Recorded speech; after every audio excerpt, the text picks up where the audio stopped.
Okay, what we have here is a baby carrot that's raw.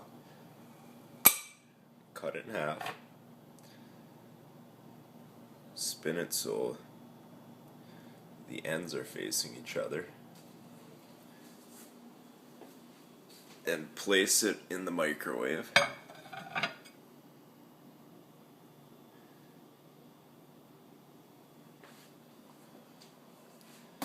Now check this out.